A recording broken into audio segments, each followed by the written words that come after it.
नमस्कार, हमर छत्तीसगढ़ में आपका स्वागत है। मैं हूं आपके साथ भावना त्रिपाठी। रुक करेंगे प्रदेश के तमाम बड़ी खबरों की ओर। जांजगीर चांपा जिले के अकलतरा ब्लॉक के जबलपुर गांव की महिलाएं भारी संख्या में कलेक्टर के जन दर्शन कार्यक्रम में पहुंची और गांव की जर्जर सड़कों की समस्या को लेकर अपनी मांगे रखी। महिलाओं ने बताया कि वो पहले भी कई बार इस मुद्दे को प्रशासन के सामने उठा चुकी हैं, लेकिन अब तक उनकी मांगों पर कोई कार्रवाई नहीं की गई।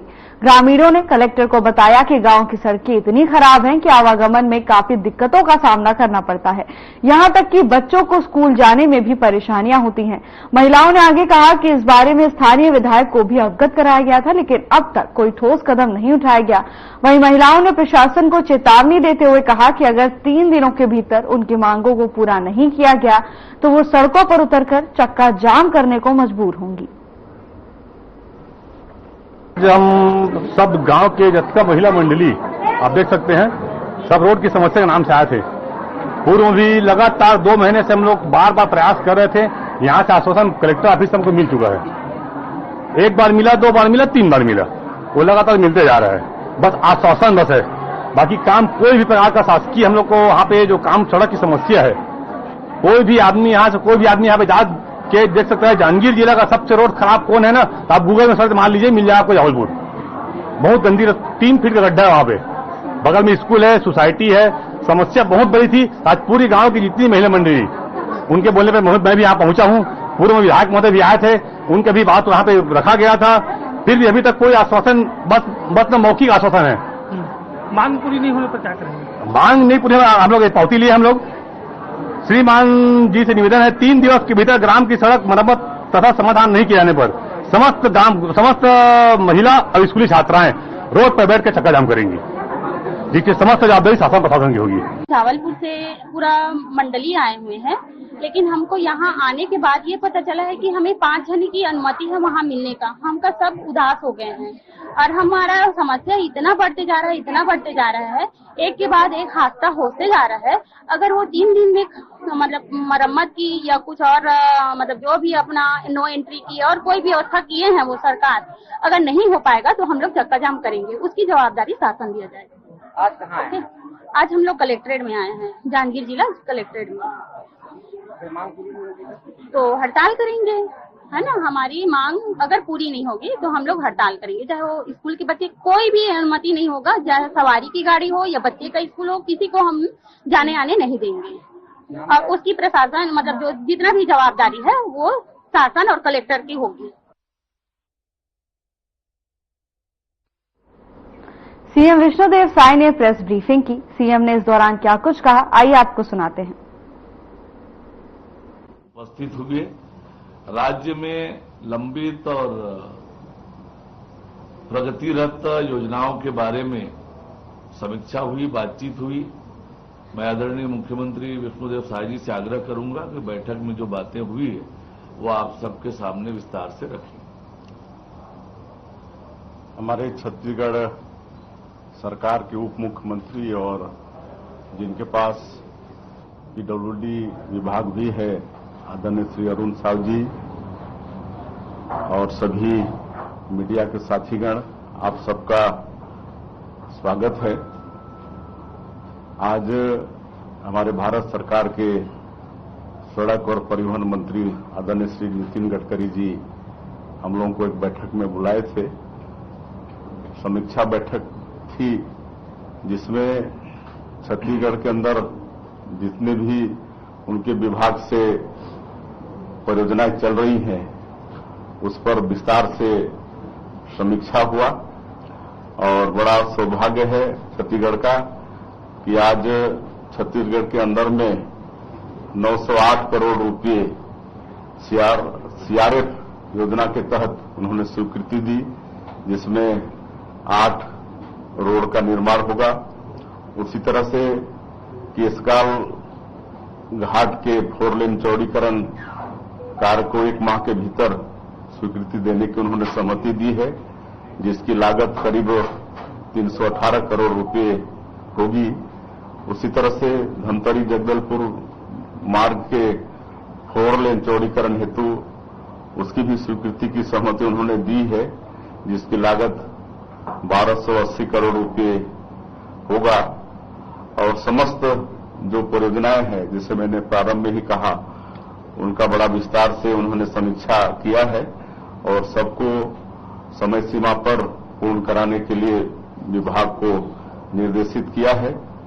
उसी तरह से एनएचआई के अंतर्गत रायपुर विशाखापट्टनम मार्ग एवं बिलासपुर उर्गा पत्थलगांव मार्ग को समय सीमा में पूर्ण करने हेतु भी उन्होंने निर्देशित किया है। पत्थलगांव से कुनकुरी झारखंड मार्ग को 1 माह के अंदर उसकी एजेंसी निर्धारित करने के लिए भी उन्होंने विभाग को निर्देशित किया है। और रायपुर शहर के अंदर टाटीबंध से तेली बांधा मार्ग के अंदर 3 ग्रेट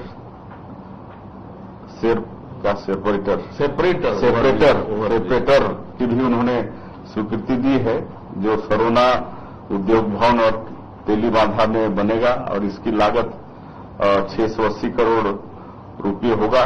उसी तरह से विधानसभा रोड से बिलासपुर रोड को जोड़ने वाले मार्ग एवं रायपुर एक्सप्रेसवे को रायपुर धमतरी मार्ग से जोड़ने वाले जंक्शन पर भी एक ग्रेड सेपरेटर बनाने की सहमति उन्होंने दी है, जिसकी लागत करीब 100 करोड़ रुपया होगा। इसके अतिरिक्त 3 नए प्रोजेक्ट जिसकी लागत करीब 10,000 करोड़ रुपये होगी, उसकी भी स्वीकृति की सैद्धांतिक सहमति उन्होंने दे दी है और डीपीआर बनाने के लिए उन्होंने आदेशित किया है। तो इस तरह से आज बड़ा सौभाग्य का दिन था छत्तीसगढ़ के लिए कि आदरणीय गडकरी जी ने हम लोगों को इतने सारे सौगात दिए हैं और इसके लिए मैं पूरे छत्तीसगढ़ की तरफ से, छत्तीसगढ़ की 3 करोड़ जनता की तरफ से माननीय केंद्रीय सड़क परिवहन मंत्री जी का बहुत बहुत आभार व्यक्त करना चाहेंगे, धन्यवाद देना चाहेंगे। सर, ये तो वो हो गए जो प्रोजेक्ट ने आपको दिए हैं। उप मुख्यमंत्री अरुण साव ने रायपुर के सिविल लाइन स्थित वृंदावन हॉल में शदानी दरबार के संत डॉक्टर युधिष्ठिर लाल महाराज के मुख्य आतिथ्य में नशा मुक्ति अभियान का शुभारंभ किया। छत्तीसगढ़ को स्वस्थ बनाने और युवाओं को नशे से मुक्त कराने रायपुर की विभिन्न संस्थाओं द्वारा नशा मुक्ति अभियान प्रारंभ किया गया है। शुभारंभ कार्यक्रम के दौरान उप मुख्यमंत्री श्री अरुण साव, आमंत्रित अतिथियों और गणमान्य नागरिकों ने वृंदावन हॉल में प्रधानमंत्री नरेंद्र मोदी के मन की बात कार्यक्रम का प्रसारण सुना। नशा मुक्ति अभियान के शुभारंभ कार्यक्रम में 70 वर्ष से अधिक उम्र के बुजुर्गों के आयुष्मान कार्ड बनाकर वितरित भी किए गए। उप मुख्यमंत्री अरुण साव ने कहा कि नशे की लत समाज के सामने बड़ा संकट है। नशे की आदत से छुटकारा दिलाने में समाज की सक्रिय भूमिका होनी चाहिए। वहीं विधायक पुरंदर मिश्रा ने कार्यक्रम में अपने संबोधन में कहा कि नशा मुक्ति एक कठिन और बड़ा काम है। नशे के आदी लोगों का बहुत आर्थिक और सामाजिक नुकसान होता है। ये परिवार को गरीबी की ओर ढकेलता है। उन्होंने आगामी 15 जनवरी से 21 जनवरी तक आयोजित नशा मुक्ति पदयात्रा में लोगों से शामिल होने की अपील की। नशा मुक्ति अभियान के शुभारंभ के मौके पर इसमें सहभागिता दे रहे संस्थाओं के पदाधिकारी एवं सदस्य तथा समाज सेवी बड़ी संख्या में मौजूद रहे।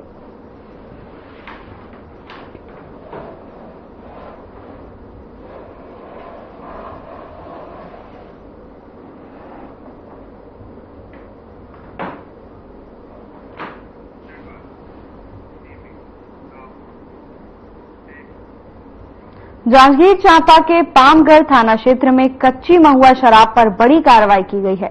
पुलिस और आबकारी विभाग की संयुक्त टीम ने कमरीज सबरिया डेरा में छापा मारकर लावारिस हालत में 310 लीटर कच्ची महुआ शराब और 30 बोरी महुआ लहान जब्त किया है। कार्रवाई के दौरान शराब बनाने के लिए उपयोग होने वाले सिल्वर का तबेला भी जब्त किया गया। जब्त शराब और लहान की कुल कीमत 76,500 रुपए आकी गई है। पामगढ़ पुलिस और आबकारी विभाग की इस संयुक्त कार्रवाई के दौरान महुआ लहान को मौके पर ही नष्ट कर दिया गया। यह अभियान अवैध शराब कारोबार के खिलाफ चलाए जा रहे विशेष अभियान का हिस्सा बताया जा रहा है। पुलिस के अनुसार इस कार्रवाई का उद्देश्य क्षेत्र में अवैध शराब के उत्पादन और बिक्री पर रोक लगाना है। वहीं आगे की जांच जारी है और आरोपियों की तलाश की जा रही है।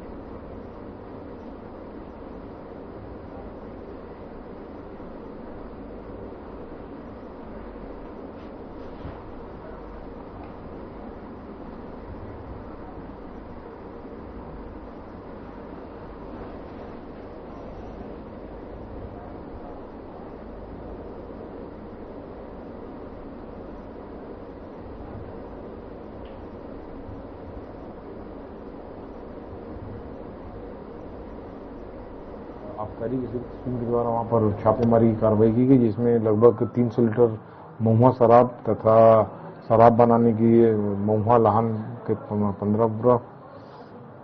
30 बोरा महुआ लाहन और 15 उसमें बर्तन जब्त किए हैं। इसमें पूरी कार्रवाई में पुलिस और आबकारी की टीम साथ में रही।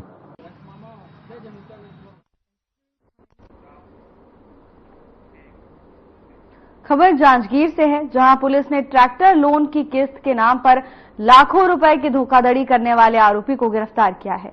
आरोपी ने प्रार्थिया से लोन क्लोज करने के बहाने 1,56,000 रुपए की ठगी की थी।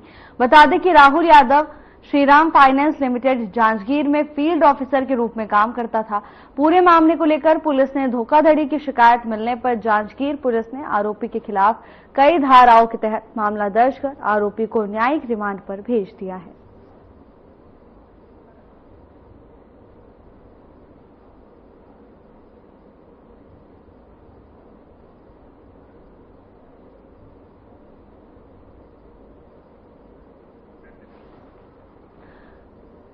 खबर जांजगीर चांपा से है, जहां पुलिस को बड़ी सफलता हाथ लगी है। पुलिस ने लोन क्लोज के नाम पर धोखाधड़ी करने वाले एक आरोपी को गिरफ्तार कर लिया है। आपको बता दें कि आरोपी ने लोन को क्लोज करने के नाम पर पैसे ठगे थे, जिसके बाद मामला पुलिस के संज्ञान में गया, तो वहीं पुलिस ने कार्रवाई करते हुए आरोपी को गिरफ्तार कर लिया है। प्रदेश में बढ़ रही धोखाधड़ी और ठगी की घटनाओं पर रोक लगाने के लिए पुलिस प्रशासन एक्टिव नजर आ रहा है। शिकायत मिलने पर पुलिस ने तत्काल प्रभाव से एक्शन लेते हुए आरोपी को गिरफ्तार कर लिया है।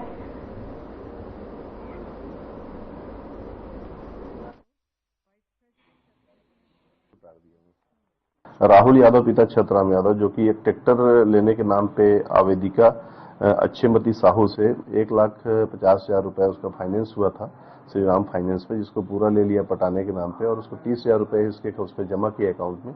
बाकी 1,20,000 रुपए को स्वयं जो है गबन कर दिया। राहुल यादव जो है स्वयं उस कंपनी में श्रीराम फाइनेंस में कार्यकर्ता के रूप में कार्य कर रहा था।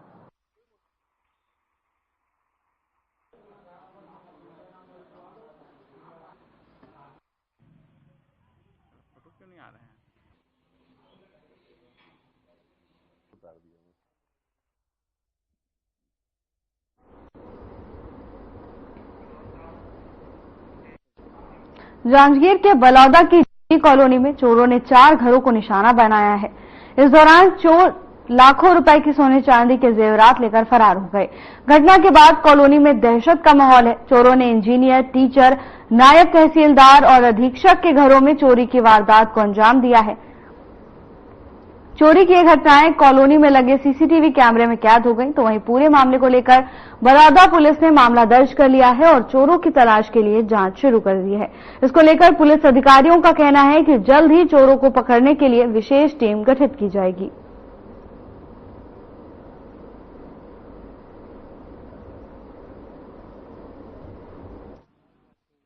बलौदा थाना क्षेत्र के बलौदा शहर में जीएडी कॉलोनी में चोरी की सूचना प्राप्त हुई है, जिसमें अज्ञात चोरों के द्वारा वहां 5 मकानों में चोरी का प्रयास किया गया, जिसमें 3 मकानों से नकदी राशि और कुछ जेवरात की चोरी करने की सूचना है। बलौदा पुलिस के द्वारा एफआईआर पंजीबद्ध कर मामले की जांच की जा रही है। जांजगीर के मड़वा पावर प्लांट की कॉलोनी में भी इसी प्रकार की चोरी हुई थी। अनुमान है कि दोनों गिरोह एक ही हो सकते हैं। पुलिस इन दोनों घटनाओं में एक ही गिरोह को मानकर आगे की जांच कर रही है।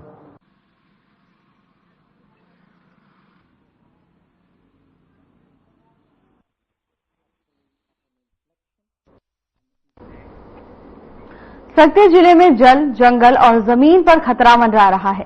जिले में कुछ ही क्षेत्र में वन भूमि और जंगल क्षेत्र शेष बचे हैं, जिसे अब उद्योगपति अपने फायदे के लिए नष्ट करते जा रहे हैं। यहां तक कि रिजर्व फॉरेस्ट भी इनसे सुरक्षित नहीं रहे। क्या है पूरा मामला, देखिए हमारी इस खास रिपोर्ट में।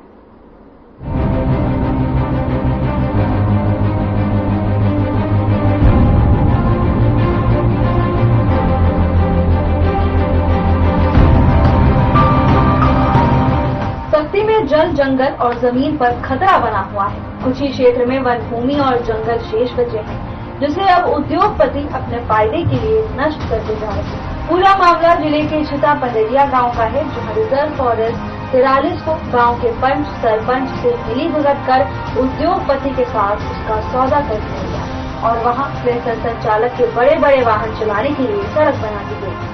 पूरे मामले में गांव के जनप्रतिनिधि से लेकर वन विभाग के अधिकारियों की भी मिली भगत होने के आरोप लग रहे हैं, जो सब कुछ जानकर अनजान रहते हैं।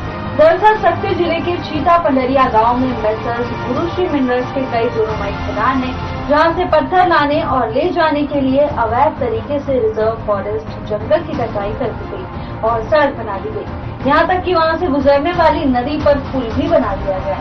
गौरतलब है कि गांव के सरपंच ने रिजर्व फॉरेस्ट में ग्रामीणों के आने जाने के लिए कच्ची सड़क बनाने को लेकर वन विभाग से अनुमति मांगी थी और अनुमति मिलते ही सड़क को गुरुश्री मिनरल्स को सौंप दिया। सूचना के अधिकार से मिले दस्तावेज से सारे षड्यंत्र का खुलासा हुआ कि कैसे रिजर्व फॉरेस्ट की जमीन को सरपंच और वन विभाग के अधिकारियों ने मिलकर उसे क्रेशर संचालक को सौंप दिया है। केवल 10 दिनों में पंचायत के प्रस्ताव से लेकर वन विभाग से अनुमति की प्रक्रिया पूरी हो जाती है और अनुमति मिलते ही उसी दिन सरपंच पत्र लिखकर उस रास्ते को गुरुश्री मिनरल्स के कार्यों के उपयोग के लिए वन विभाग से अनुमति मांगते हैं। रिजर्व फॉरेस्ट में जहां आम आदमी के जाने पर भी प्रतिबंध है, पर उसे एक उद्योगपति को सौंप दिया जाता है। मामले में जब वन विभाग के अधिकारियों से जानकारी मांगी जाती है तो वो कुछ भी कहने से साफ मना कर देते हैं। वहीं पूरे मामले को लेकर सक्ती कलेक्टर ने संज्ञान लेकर टीम गठित कर जांच की बात कही। इस संबंध में हमें शिकायत प्राप्त हुई थी आज ही। क्या बोलते हैं, हमें लोगों से प्राप्त हुई थी शिकायत के अनुसार कि वहाँ के सरपंच ने जो है बिना अनुमति लिए जो है वो जो सड़क थी जो रिजर्व फॉरेस्ट से गुजरती थी वो उपयोग करने के लिए किसी और को दे दी है। इस संदर्भ में हम बेसिकली एक टीम गठित करेंगे और टीम गठित करने के बाद हम ये पता लगाएंगे क्या इसमें तथ्य है और क्या इसमें हुआ है। बता दें कि मामले में कई शिकायतें भी हुई, पर उद्योगपति की पहुंच और पैसे की चमक ने जिम्मेदारों की आंखें बंद कर दी हैं। वन्य जीवों के लिए आरक्षित जंगल और नदियों पर भी ये उद्योगपति अपनी मनमानी कर रहे हैं। ऐसे में ये कहना गलत नहीं होगा कि भविष्य में जल, जंगल और जमीन केवल किताबों में ही देखने और पढ़ने को मिलेंगे। Bureau report.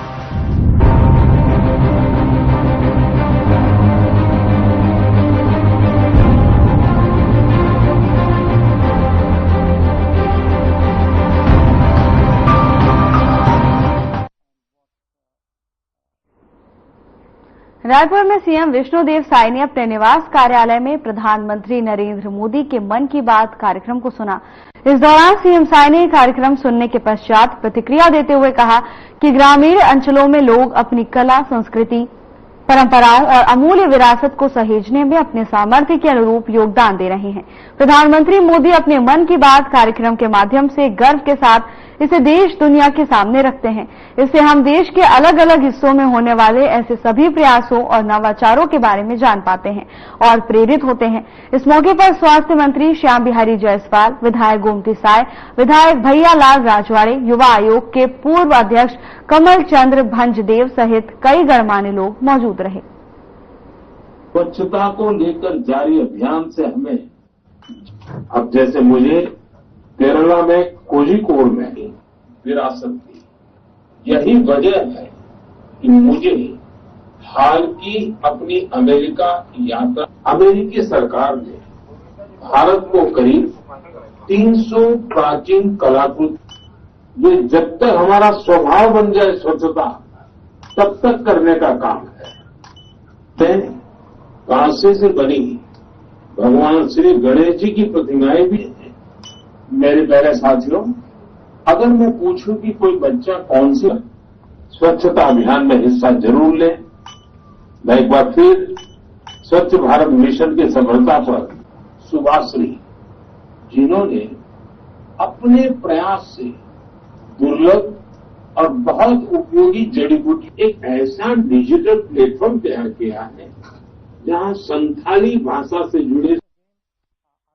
जांजगीर चांपा जिला के कोतवाली थाना क्षेत्र के बुधवारी बाजार के पास खुले कुएं में एक युवक की लाश मिली है।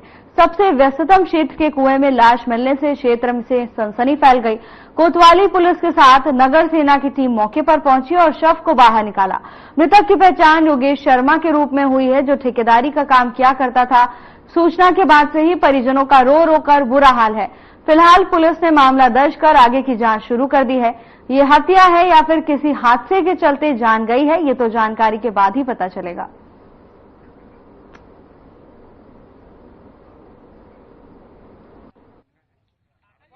गांधी चौक में कुएं में गिरने की एक व्यक्ति कुएं में गिरने की सूचना प्राप्त हुई थी, जहां पर जाकर देखा गया, जिसको निकालने पर पता चला कि योगेंद्र शर्मा के रूप में इसकी पहचान हुई है। मर्ग पंचनामा किया गया है, कार्रवाई में जांच की जा रही है। व्यक्ति जो है वहां पर सुबह 4 बजे घर से निकला था, ऐसी जानकारी मिली है। किस समय गिरा है इसकी जांच की जा रही है।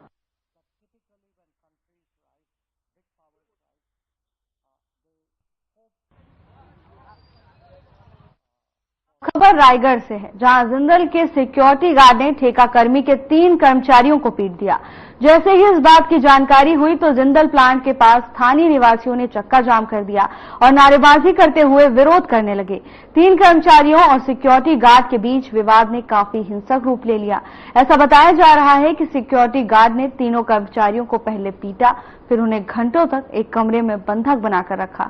इसके बाद मौके पर स्थिति इतनी गंभीर हो गई कि प्लांट के कर्मचारियों ने जिंदल और किरोड़ी मल के बीच सड़क पर चक्का जाम कर विरोध प्रदर्शन करना शुरू कर दिया।